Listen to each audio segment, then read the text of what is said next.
Alors, si la science s'interroge sur le fait que nous ne sommes peut-être pas seuls dans l'univers, de nombreuses personnes issues de tous les continents ne se posent plus la question. Depuis des décennies, des témoignages affluent de toutes parts, démontrant que des rencontres rapprochées avec des êtres venus d'ailleurs se produisent régulièrement sur notre planète. Le présent ouvrage, que je vous montre là, regroupe les parcours extraordinaires de 10 témoins dont la vie a été bouleversée du jour au lendemain. Tous disent avoir été en contact avec des êtres ayant notre apparence et qui affirment provenir des confins de l'univers. Leur but, aider les terriens que nous sommes à sauver notre planète. Oui, là, dans ce livre, ce sont quand même des expériences pacifistes, on va dire. Parce que il y a de tout dans l'univers. Voilà. Les informations que ces êtres divulguent se recoupent bien souvent. Elles prêtent à rêver autant qu'elles interpellent. Et surtout, actuellement, avec ce qu'on vit. C'est pour ça donc je voulais parler de ce livre, dont je dois parler depuis qu'il est sorti. Bon, ça fait pas hyper longtemps qu'il est sorti, ça fait un peu plus d'1 an. 2019, voilà. Collection Enigma, édition Le Temps Présent, collection Enigma. Voilà. Rencontre avec des humains d'outre-espace, Elisabeth de Caligny. Bon, je travaille pour aucun... comment on appelle ça, je ne suis pas sponsorisée, je fais ça par intérêt personnel. Et d'ailleurs, je n'ai pas les moyens d'acheter tous les livres qui traînent. Donc celui-là, il a été gentiment acheté par la médiathèque de la ville où j'habite. Ce qui est génial, parce que cette médiathèque... là, j'ai commandé 2 livres via leur service, ils les ont commandés. Et je suis la première à l'utiliser, donc c'est génial. Qui est Elisabeth de Caligny? Elisabeth de Caligny, c'est une dame passionnante qui a l'art du verbe et qui fait beaucoup d'exposés sur Nurea TV, plateforme Nurea TV, qui est une super plateforme, une web TV créée par un couple de Saint-Étienne.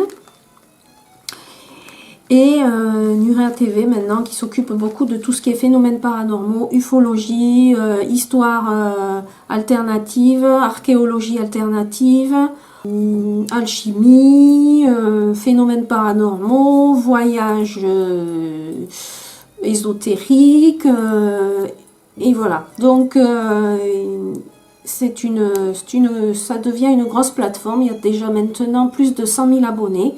Et ils ont créé leur chaîne donc en 2016.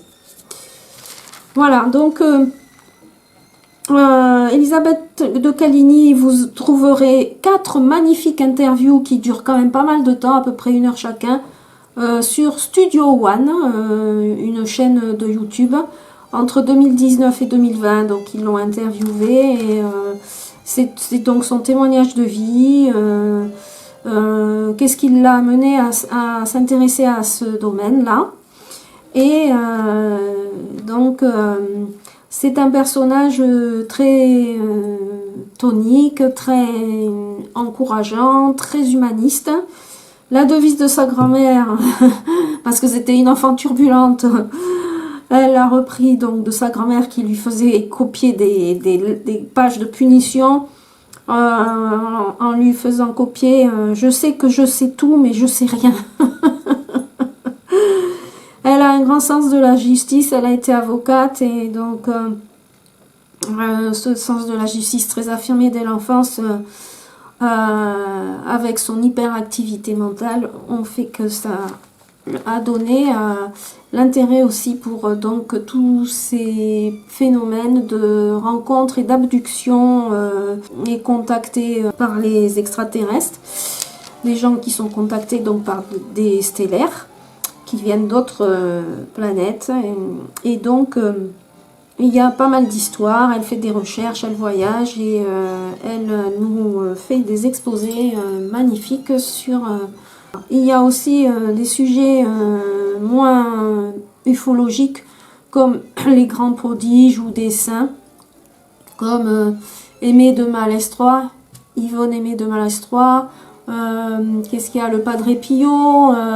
Il y a une magnifique... alors là, c'est un best-of, quoi. Pendant 3 heures, l'autre Edith Piaf. Alors là, pour ceux qui sont passionnés de chansons et de personnages un peu prodigues, ben, il y a Edith Piaf en 3 heures. 3 heures, ça dure. Et c'est une performance, quoi. Vraiment. Et donc, vous découvrez une autre facette d'Edith Piaf. C'est très intéressant. Voilà, mais si vous allez sur Nurea TV, vous trouverez tout ça. Alors, elle défend justement la position des gens qui sont abductés, les contactés UFO, donc tout ce qui est ufologie. Les reptiliens sont très peu vus, elle constate, et ils sont assez discrets, ils seraient sur des plans dimensionnels différents. La Certa, vous avez un très beau récit en audio sur Nurea TV, lu par Nora. Et vous verrez, c'est assez troublant. Hein. C'est une interview qui a été écrite donc par un personnage qui a fait cette rencontre. Et bon, c'est assez fascinant, quoi. Voilà, donc rencontre avec des humains d'outre espace. Donc il y a 10 personnages. Moi, je vous parlerai pas de tous. Je vais juste faire des petites lectures. Il y a Albert Coe et les Norcans, Pierre Monet et les visiteurs de Vega. Ben, je vais vous faire, voilà, si vous voulez faire une capture. Voilà, les 10. Voilà, dans le sommaire. Donc, il y a des Français là-dedans. Parce que souvent, on parle des Américains, mais là, pour une fois, on a, du coup, Robert L, qui est dans l'Aveyron. On a Rose C. Et les géants d'Alpha du Centaure. Et Pierre Monet, je ne sais plus. Pierre Monet, je ne sais plus si c'est vraiment un Français, parce que bon, des Monet, il y en a quand même pas mal. Oui, sud de la France. Alors, je vais commencer par Mauricio Cavallo. Mauricio Cavallo, page 123. Alors, Mauricio Cavallo, c'est un Italien né en 52. Il est artiste et journaliste. Et son premier contact, il a eu à l'âge de 7 ans.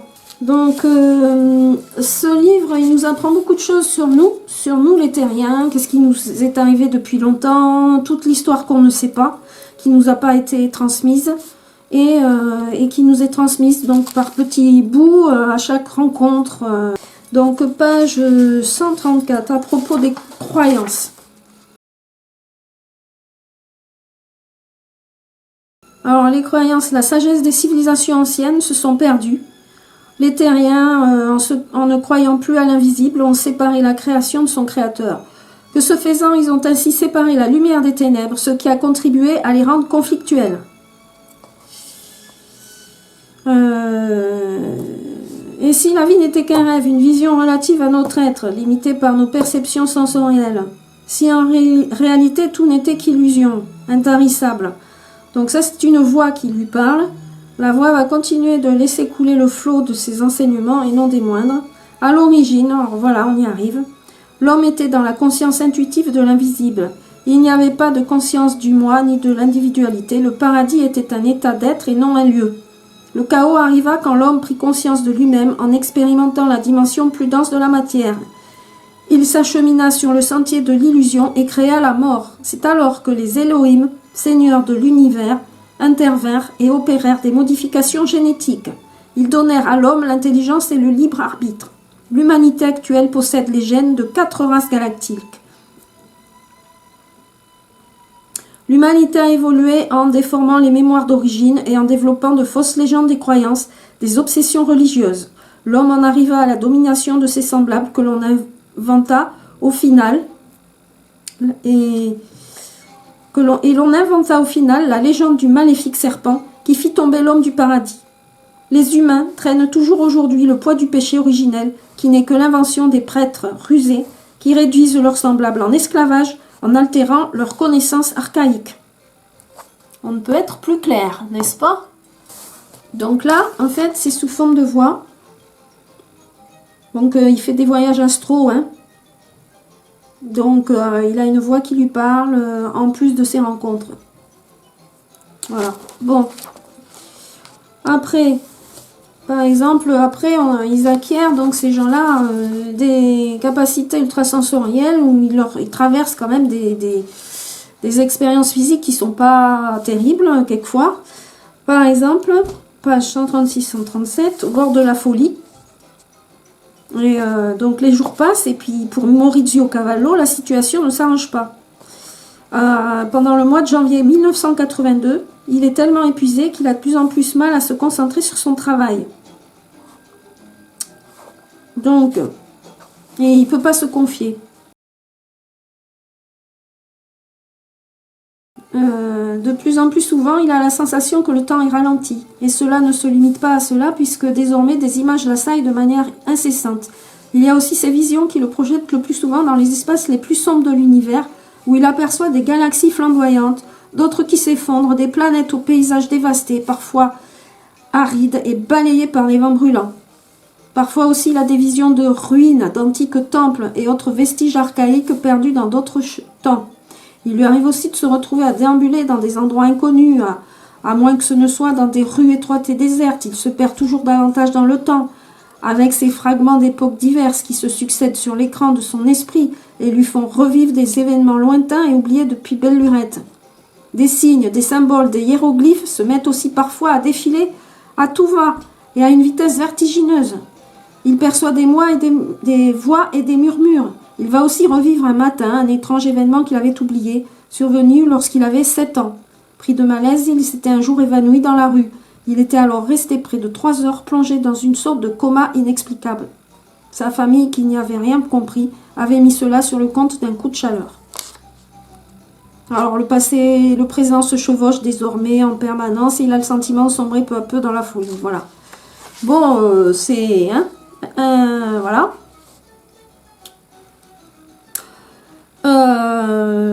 Page 140. L'origine des humanités terrestres. Alors, des révélations sur les origines des hommes. Des êtres stellaires avaient décidé de modifier génétiquement une catégorie d'êtres vivants, surgis de l'océan primitif. Leurs ADN furent manipulés et d'hermaphrodites, ils devinrent mâles et femelles. Leurs cerveaux furent divisés en 2 lobes et leur larynx est traché modifié afin qu'ils puissent parler. De ces manipulations serait ainsi né le premier Adam, apparemment dans un laboratoire situé sur un territoire de l'actuelle Antarctique. Des femmes venues des étoiles participèrent aux expériences et mélangèrent leurs gènes à ceux de ces terriens de l'origine. Hélas, tout ne se déroula pas comme prévu et des monstres naquirent parfois de ces manipulations génétiques hasardeuses. Ce furent les gorgones, les géants ou les chimères qui peuplent les légendes. C'est aussi à ce moment que serait né le mythe de Lucifer, symbole ancestral de l'intelligence et de la ruse. C'était il y a 180 millions d'années, alors que la Terre primordiale n'était encore qu'une planète recouverte d'un immense océan d'eau et de glace, sur lesquels ne flottait qu'un unique continent. Voilà. Ces créateurs parvenus du fond de la galaxie furent nommés plus tard les Anciens. Ils provenaient du système de l'étoile Sirius, de la ceinture d'Orion et des Pléiades. Tiens, intéressant.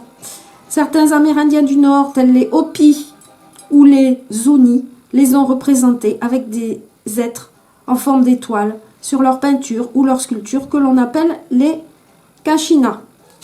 Page 145, les plantes et les animaux. Alors, il se retrouve à faire des voyages avec donc sa visiteuse là, qui vient donc d'une autre galaxie. Elle lui annonce qu'il se trouve désormais sur la planète Mars. Donc le lieu est entouré de dunes et elle va se diriger vers l'une d'elles. Après l'avoir escaladée, ils vont apercevoir du haut de leur promontoire une gigantesque métropole dont les constructions scintillent sous la lumière d'un coucher de soleil. Cavallo va aussi pouvoir contempler de vastes étendues herbeuses où puissent des sortes de mammifères gris-bruns de la taille d'un jeune veau mais ressemblant vaguement à des chèvres. Donc, Dara va lui préciser, donc son accompagnatrice, qu'ils sont les ancêtres des moutons et qu'ils ont été importés sur la Terre avec d'autres animaux, il y a bien longtemps. Elle ajoutera qu'en des temps reculés, les océans terriens avaient eux aussi été ensemencés par des formes de vie venues d'ailleurs, par la suite modifiées génétiquement et biologiquement afin de pouvoir survivre. Donc il y a des semences aussi, comme le cacao venu d'Orient, ou le lys et la rose, originaires des Pléiades, et de la chevelure de Bérénice. Le dattier, le palmier, le tabac, le cannabis et la coca seraient quant à elles des espèces autochtones de Mars. Hormis le dattier, elles auraient toute la particularité d'être des plantes sacrées aux prodigieuses propriétés. Voilà, ça va réjouir certains.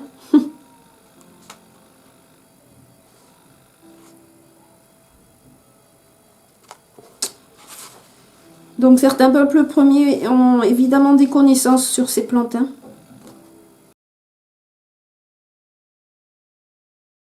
Alors Mars a la particularité de se trouver dans un état de suspension dimensionnelle.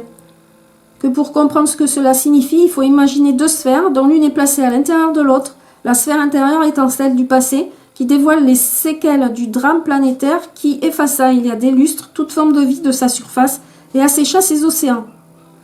Dara ajoutera que le Conseil suprême des Veillants aurait un jour décidé de la rendre sacrée, ce qui aurait eu pour effet de rétablir à l'état initial tout ce qui existait d'elle avant la catastrophe.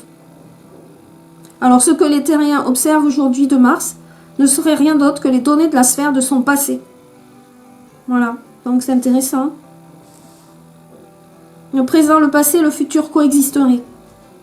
Il s'agirait de portals dimensionnels, comme ce serait d'ailleurs le cas de la clairière, où il se retrouve depuis un temps. Voilà, oui, parce que là, il se retrouve dans différents paysages.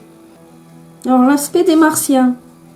Alors, ils ont en effet la taille d'enfants. C'est une longue chevelure noire, comme le G, et leurs traits sont très proches de ceux des Amérindiens. Ils sont habillés de vêtements multicolores, notamment des tuniques longues, curieusement froufroutantes. Certains portent une coiffe qui ressemble un peu au chulo, le bonnet traditionnel andin. Alors pour qu'ils aient la possibilité de les voir, Dara dit que donc la visiteuse là, elle dit donc à Maurizio qu'elle a dû soumettre son corps à une accélération moléculaire, car la fréquence de la vibration est très élevée dans la sphère dimensionnelle où il se trouve.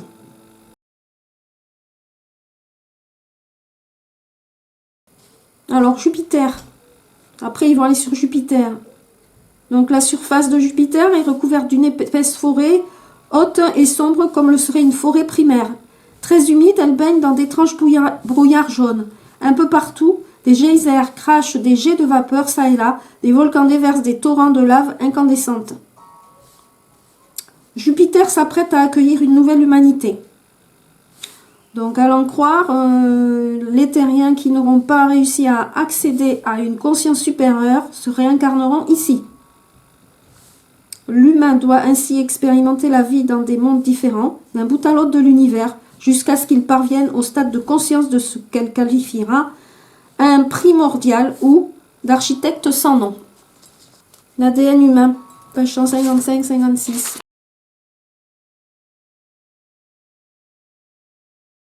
Alors, à propos de l'ADN, donc les sons, les lemmes, les locutions de langage et la musique sont des fréquences génétiquement codifiées et que l'ADN humain qui réagit à des impulsions modulées contient un programme qui peut être modifié. Il révélera également qu'un segment de cet ADN humain aurait été remanié il y a bien longtemps par les créateurs, car les terriens étaient devenus trop dangereux. Ainsi, quelque chose leur manque puisque leur ADN n'est plus complet. Sur ces entrefaites, il va encore préciser qu'en projetant des fréquences déterminées à travers les couleurs, les mots et la musique, on peut modifier les corps clés du code génétique, les reprogrammer et les faire réagir à de nouvelles séquences dynamiques. On peut changer les séquences contenues dans l'ADN en capturant l'hologramme schématique d'un code particulier et en le retransmettant à un autre. À travers des dynamismes sonores et chromatiques, on peut obtenir une reprogrammation cellulaire. Les informations contenues dans l'ADN peuvent être transmises à travers la parole, puisque le langage contient la mémoire codifiée de l'univers entier. Voilà.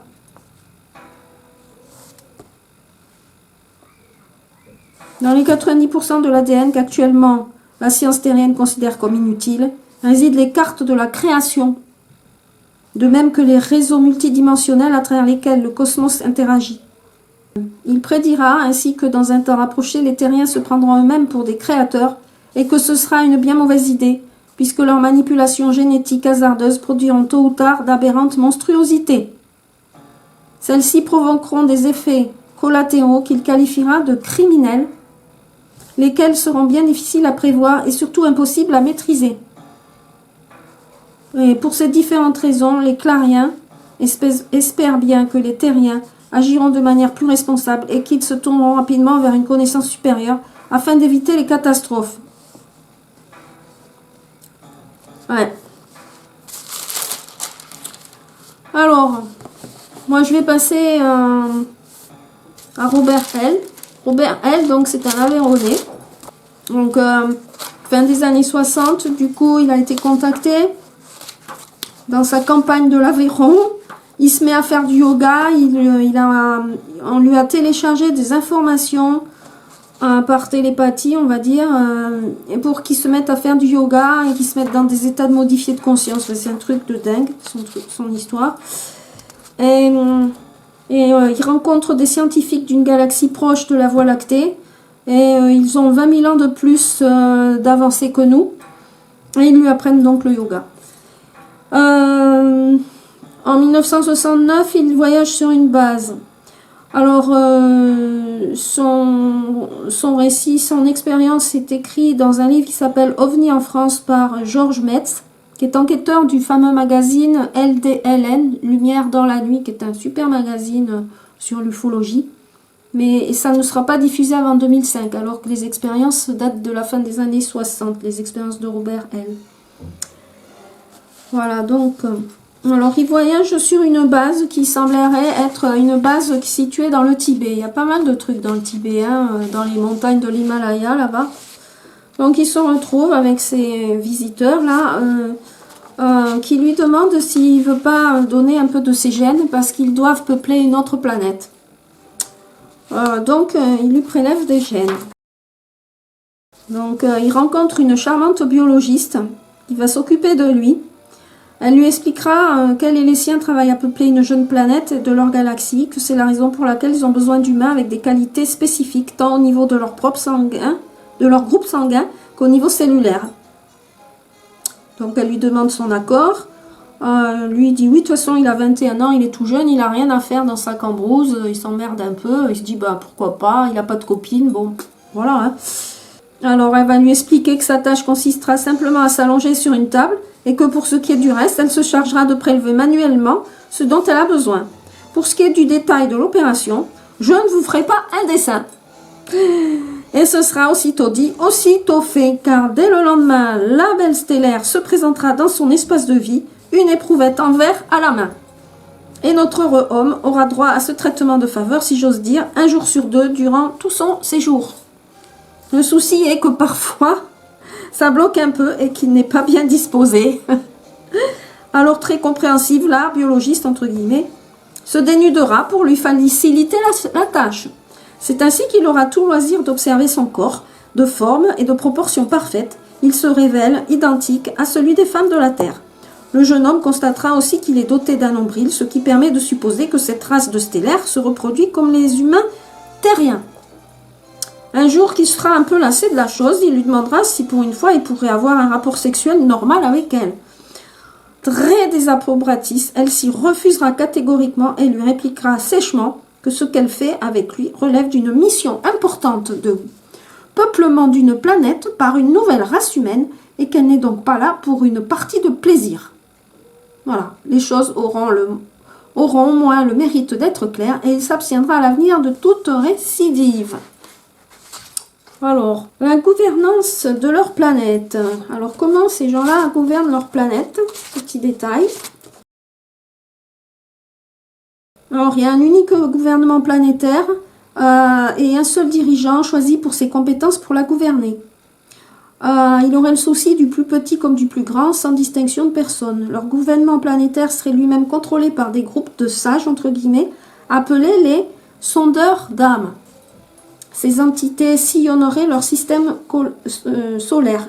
En les évoquant, ces visiteurs lui diront que ce sont des gens anciens, des gens calmes qui peuvent transformer l'énergie en matière avec leur esprit ou la matière en énergie. Ce sont des gens qui souvent régissent certaines lois sur certains mondes, qui peuvent intervenir, qui peuvent également se déplacer sans vaisseau et sans appareil. Ces entités peuvent vivre sur le même plan de matérialité que nous et sur d'autres plans également. Les pensées les plus profondes et les plus cachées des individus et ne les verraient pas selon leur apparence mais telles qu'ils sont réellement. Il a semblé à Robert L. que pour cette raison, elle serait très crainte par ses visiteurs comme par leurs dirigeants. Voilà, donc c'est la fédération, on arrive à la fédération galactique. C'est la description de ce que je viens de lire. Voilà, donc fédération qui serait d'ailleurs déjà intervenue sur la Terre par le passé. Elle serait chapeautée par 9 supérieurs inconnus et qui dirigeraient toutes les galaxies. Et en cas de conflit interne entre les terriens, comme par exemple entre les USA et la Russie, la Fédération interviendrait alors sur leurs bases nucléaires respectives afin de les neutraliser. C'est d'ailleurs ce qui semble s'être passé à moult reprises, hein, et même récemment. Parce qu'il y a plein d'autres témoignages sur d'autres sources que je ne vous parlerai pas là, c'est trop long, mais bon, il y a plein de choses là-dessus. Il y a même des scientifiques qui ont fait des recherches, des études très précises. Sur par exemple ce qui s'est passé à Fukushima, à Tchernobyl et ailleurs. Enfin bon, voilà. Normalement, on ne devrait pas être là, quoi. Alors, se montrer aux terriens, ça c'est un vaste programme. Donc le guide avec qui il est là, donc il lui demande, et il dit: notre monde est très éloigné du vôtre. Il y a des races humaines qui sont plus près et qui sont dans votre galaxie. Mais pour qu'une civilisation prenne contact avec vous, il faudra vous familiariser avec elle, d'où l'importance des visites. Mais cela se dit, rien n'est impossible. Mais en ce qui nous concerne, nous viendrons uniquement si ceux qui auront pris contact avec vous nous y invitent et nous également. Voilà, cela demandera déjà à vous gouvernants de nous reconnaître en tant que civilisation humaine et intelligente, et lorsque vous manifesterez de manière hautement visible envers nous des intentions pacifistes. C'est le moins qu'on puisse dire, hein.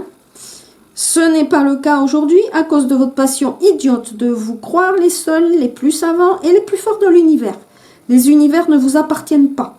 À nous non plus, mais nous avons tous droit d'y vivre et de les parcourir en les respectant. Voilà. Donc, du fait du comportement irresponsable des terriens, les dirigeants de divers systèmes solaires devraient décider dans le courant du XXIe siècle de l'opportunité ou non de se montrer publiquement à eux.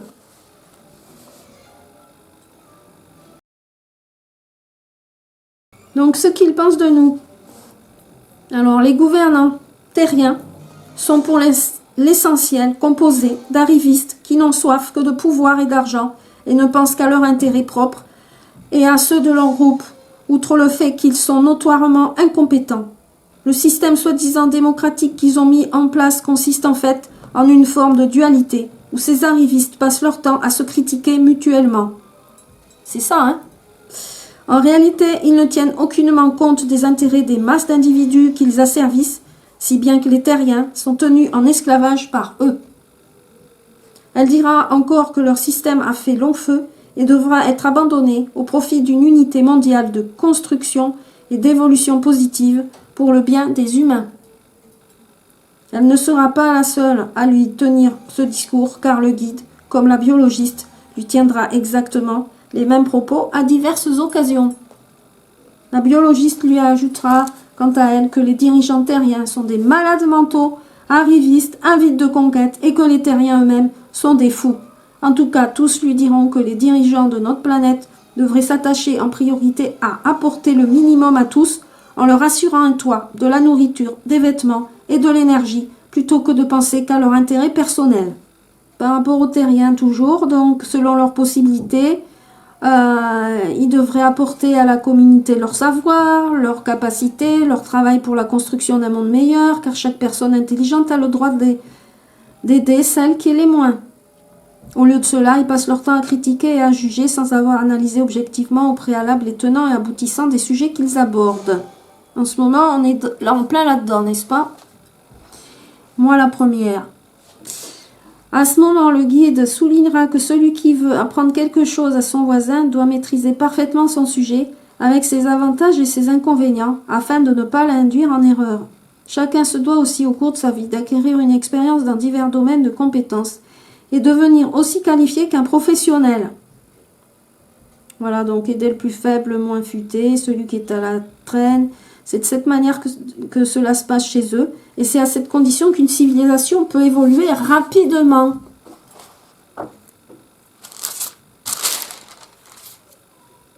Voilà, donc après, on arrive à Viktor Kapetanovitch. Alors Viktor Kapetanovitch, il m'a trop fait rire, lui.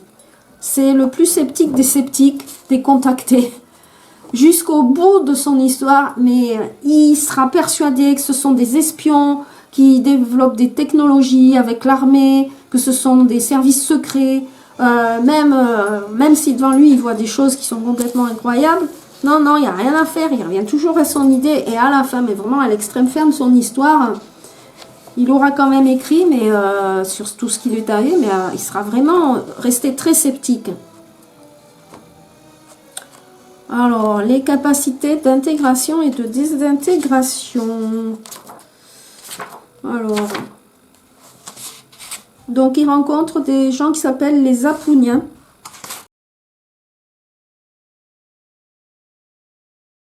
Voilà, tout ce qu'il voit et entend ne peut être qu'une mise en scène bien ficelée, destinée à le convaincre qu'elle et tous ceux qu'il a déjà contactés, ce sont des extraterrestres. S'ils sont vraiment ce qu'ils prétendent être, eh bien, qu'elle le prouve. Il veut le voir de ses yeux, donc il va alors lui demander de lui faire une petite démonstration de sa fameuse désintégration-réintégration. Et alors eux, ils sont toujours, malgré que quelquefois, et carrément, il manque de respect, carrément, il est même grossier avec eux, et ben ils sont toujours souriants, zen attitude, aucun signe de rébellion ni de colère, ils sont, voilà, être évolués quoi, voilà. Donc, elle lui demande de regarder avec attention les moutons qui sont en train de paître face à eux. Comme il est persuadé qu'elle va l'hypnotiser, il va alors demander à Quisk de bien regarder. Ouais, est-ce qu'il est persuadé qu'elle va hypnotiser tout le monde, la visiteuse, là. Donc, bon, voilà. Invanka, elle s'appelle. Et... donc il demande à son copain, enfin son collègue, il est venu avec son collègue de travail, ils font une randonnée et puis ils sont venus au lieu de rendez-vous avec ces fameux stellaires. Donc le jeune homme qui s'appelle Quisp, il va accepter donc de bien regarder lui aussi la scène. Et donc... mais lui, il est plus crédule, donc il est un peu agacé par l'entêtement de Victor. Voilà. Donc, les moutons vont tout à coup disparaître pour être remplacés dans l'instant par des fleurs et des buissons dont certaines espèces sont inconnues au Pérou. Devant ce nouveau prodige, les Indiens vont de nouveau tomber à genoux, la tête baissée comme s'ils priaient. Quisp y compris. Quand Ivanka lui demandera ce qu'il voit dans la prairie, Kapetanovitch répondra sur un ton désagréable qu'il est en train de voir ce qu'elle veut bien qu'il voit, puisqu'il est toujours aussi persuadé qu'elle les a tous hypnotisés. Cette réflexion de trop fait bouillir Quisp de colère. Kapetanovitch a beau être son supérieur hiérarchique, il n'hésite pas cette fois à lui lancer un regard réprobateur qui en dit long sur ce qu'il pense de ses manières déplacées. Bon, voilà. Donc après, elle transforme des colombes en chèvres et moutons. Et les chiens dépités reviendront immédiatement pour se coucher aux pieds des bergers. C'est à ce moment qu'un petit garçon va se précipiter vers l'ingénieur pour lui demander s'il peut faire revenir les colombes. Donc à ce moment, il faut qu'on va faire son apparition dans le ciel et venir se poser sur l'épaule de l'enfant. Donc le petit pourra le caresser longuement sans qu'il s'envole. comme si c'était apprivoisé, comme s'il était apprivoisé. Et puis ensuite, tout redevient comme il faut, les animaux et tout ça. Enfin, bon, voilà, c'est assez bizarre tout ça, mais bon, voilà, c'est comme ça. Alors, la leçon d'Ivanka sur la situation terrienne. L'argent est la source de tous les maux sur la terre et notamment des guerres. L'autre grand fléau étant l'exploitation organisée par certains individus au détriment des autres. Leurs conséquences en sont particulièrement tragiques puisque cela retarde considérablement l'évolution de la civilisation terrienne et les progrès qu'elle pourrait faire pour corriger les phénomènes naturels qui sont si préjudiciables à la vie cellulaire. Elle va aussi se lancer dans une diatribe sévère à propos de l'argent, en soulignant que si, comme sur Apu et d'autres planètes, on venait à s'en passer sur la Terre, la vie n'en serait que plus fraternelle et heureuse. Ce serait ainsi la fin des guerres incessantes que les terriens se livrent depuis la nuit des temps. Si ceux-là parvenaient donc à éliminer leur création négative et à prendre enfin conscience que leur destin est entre leurs mains, ils vivraient alors en paix et pourraient alors collectivement unir leurs forces afin de lutter contre les maladies. Ils parviendraient alors à repousser l'échéance de la mort et à corriger la négativité résultant des phénomènes naturels, comme par exemple la négativité du rayonnement solaire. À plusieurs reprises, Ivanka insistera sur le fait que tant la civilisation terrienne, qui a connu un développement considérable depuis le début du XXe siècle, ne comprendra pas l'importance de s'unir fraternellement, son évolution n'en sera que ralentie et la souffrance continuera de régner.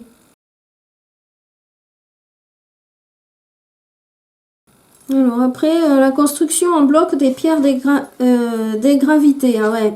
Donc pourquoi il y a des constructions sur la Terre qui sont quand même un peu mystérieuses, avec des appareillages parfaitement... enfin, qui relèvent vraiment d'une technologie très sophistiquée, mais à des périodes très reculées. Donc... Ivanka, donc cette stellaire, lui explique qu'ils ont été sur la planète il y a très longtemps. Et donc ils ont créé donc des cités, donc au Pérou, là on est au Pérou. Et donc des bâtisses qui sont faites de pierres cyclopéennes. Donc parfois même une seule de ces pierres gigantesques peut composer un mur entier de l'une d'entre elles. Alors...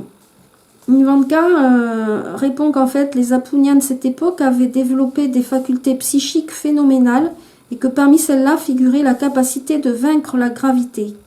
Ainsi, par le simple effet de la pensée, ces gigantesques blocs pouvaient être transportés sans difficulté à l'endroit désiré. Il y avait toutefois une autre manière de procéder, mais bien moins commode, en l'occurrence le fameux procédé de désintégration-réintégration qui n'était utilisé que dans des cas bien spécifiques. Ça a été le principe utilisé sur les animaux dont je vous ai lu une partie tout à l'heure. Voilà, donc ils lui font voir sur un écran parce qu'il se retrouve dans les vaisseaux et en fait, il lui montre, ce groupe de stellaires, beaucoup de films, enfin de visions de scènes d'autres époques à travers des écrans. Il en voit énormément et donc il voit par exemple des blocs de pierre dégravitées en train de se déplacer en flottant en l'air comme s'ils étaient poussés par le vent. Et on lui montrera également des scènes de la vie d'Alexandre le Grand qui vont le laisser ébloui. Et... avec Cusco, tiens, par la naissance de Cusco. L'histoire des pierres, donc l'écran montre des sphères, des disques ou d'autres engins ressemblant à des avions en train de voler au ras du sol en projetant une sorte de vapeur qui fait disparaître un à un tous les obstacles, comme les arbustes ou les rochers. Après leur passage, ils vont laisser une zone immense nettoyée de tout. C'est alors que vont apparaître une à une d'immenses pierres déjà taillées en train de léviter qui vont venir se poser dans divers endroits et former peu à peu des bâtiments de toutes sortes. Les gigantesques pierres sont tombées une à une avec lenteur et peu à peu une ville s'est édifiée avec ses rues et ses maisons. Voilà comment Cusco s'est construite. C'est dingue. Page 335 sur les animaux, on y arrive. Alors, et le végétarisme. Là, beauté de la vie terrestre est abîmée par le comportement de ses habitants qui pensent avoir le droit d'exploiter tout et n'importe quoi et d'utiliser à leur profit tout ce qui y vit. Elle semble réellement choquée en évoquant ces terriens qui élèvent leurs animaux avec soin et les traitent comme des amis pour ensuite leur imposer les pires souffrances en les faisant travailler durement ou en les tuant pour leur plaisir afin de manger leur chair ou à utiliser leur peau. Elle ne conçoit manifestement pas qu'il ne soit pas venu à l'esprit des terriens que les animaux aussi avaient le droit de vivre. Elle ajoutera que tous, sans exception, sont sensibles à la douleur comme à l'amour et que dans la société apounienne, ils sont respectés et terminent leur vie selon les lois de la nature, au même titre que les végétaux d'ailleurs. Pour les Apuniens, la vie des autres est prioritaire alors que la leur n'est que secondaire. Donc il apprend les habitants, les Apuniens sont végétariens, se nourrissent de végétaux, de fruits, de graines et de minéraux.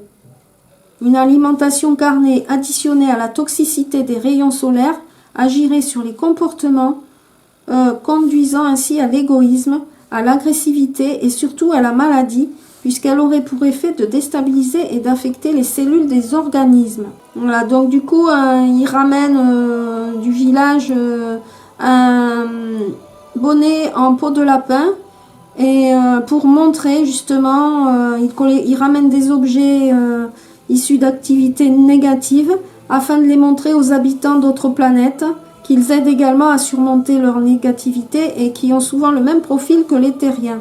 Voilà, donc par rapport à la situation animale. Les plus importants principes à retenir sont l'union, la paix, l'étude et le travail. Voilà, et s'ils ne sont pas respectés, tout ne peut que mal tourner. Il serait donc temps que les terriens remplacent l'argent, l'agressivité et l'égoïsme par d'autres principes s'ils veulent enfin évoluer.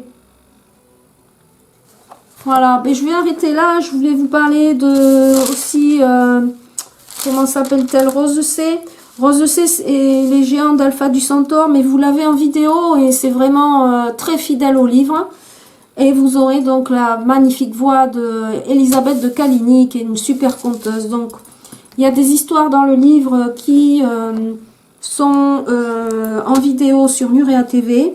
Par exemple, Roseline Palacio et les Galactiques d'Annie. Ça, c'est la 3e histoire.